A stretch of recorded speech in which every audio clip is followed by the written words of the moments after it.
Mark Rogers TV knocking out positional breakdowns across the Big 12. We stop in TCU with Melissa Triebwasser of Frogs O War. Let's stop at running back. We've got a nice little discussion on our hands. Melissa, thanks so much for joining us. Aaron Green, 1,272 yards, 11 touchdowns. So he's gone. It looked like Shawn Nixon was primed to take his place. Unfortunately, he gets hurt. Yeah, I think that with all the talk surrounding Trayvon Boykin and Josh Doxson moving on, a lot of people have forgotten just how good Aaron Green was. A lot of people didn't realize how good he was during the season, but like you said, 1,200 yards, double-digit touchdowns. He was a guy that you could always count on to make a play when you needed it the most, too. So I think we'll be looking at a TCU team that's a little bit like they were prior to Aaron Green's resurgence last year, and that they're going to go with the running back by committee. We saw a lot of guys get a lot of touches last year, but Green was definitely the bell cow. I think this year you'll be looking at more different formations, led by Kyle Hicks, who will probably be listed as the starter. But Triebwasser Johnson and the recently transferred in Derrick Green are going to get a lot of touches, as well as an incoming freshman.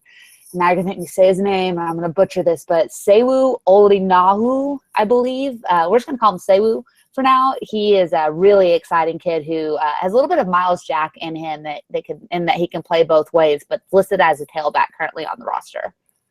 So Kyle Hicks had two of his better games late in the season against Kansas, then against Baylor, 11 carries, 53 yards, had 6 carries against Oregon in the Alamo Bowl. Obviously, Aaron Green being the most recent standard. What does Hicks look like on the field? What kind of shake and bake does he give us? What style of back is he?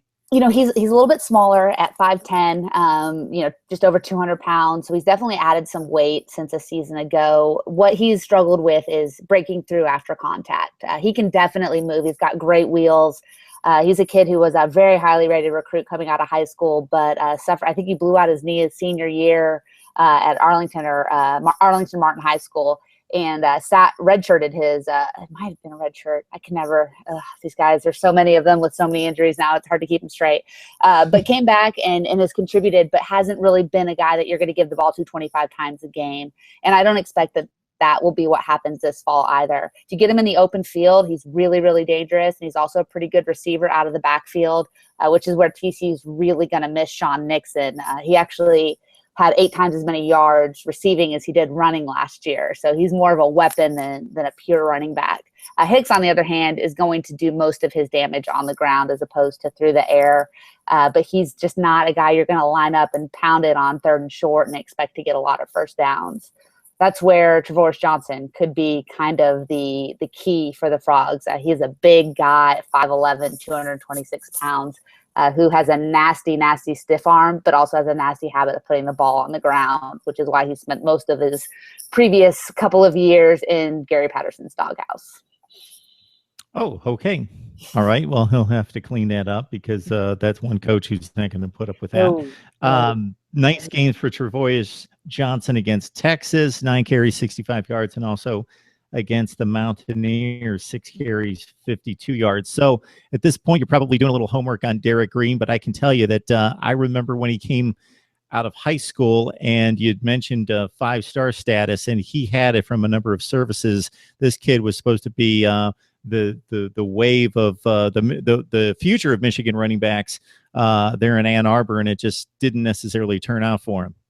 Yeah, I'm really interested to see what he brings. I mean, he looks on the roster like a power back, but from everything I've heard and everything I've seen, that is not the case. He's a bigger guy who, much like we've seen with Triebwasser Johnson, wants to be more of a east-west runner as opposed to a north-south kind of a guy.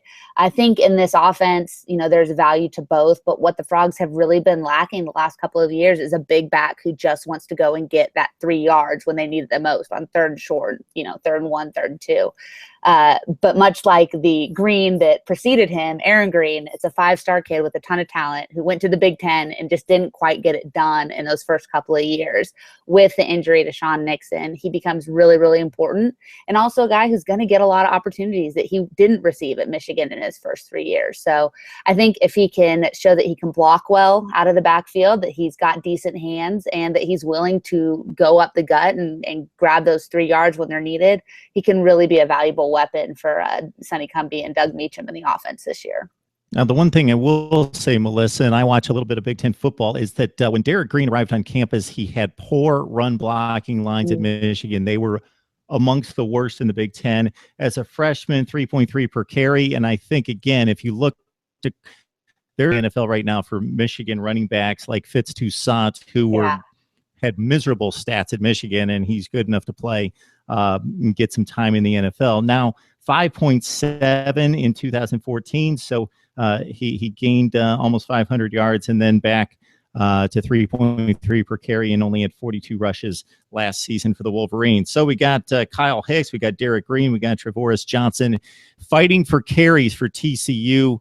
With another rough Big 12 slate and a date against Arkansas. That's going to be an interesting to watch game there in September. Melissa Triebwasser from Frogs of War helping us break down the backfield at TCU.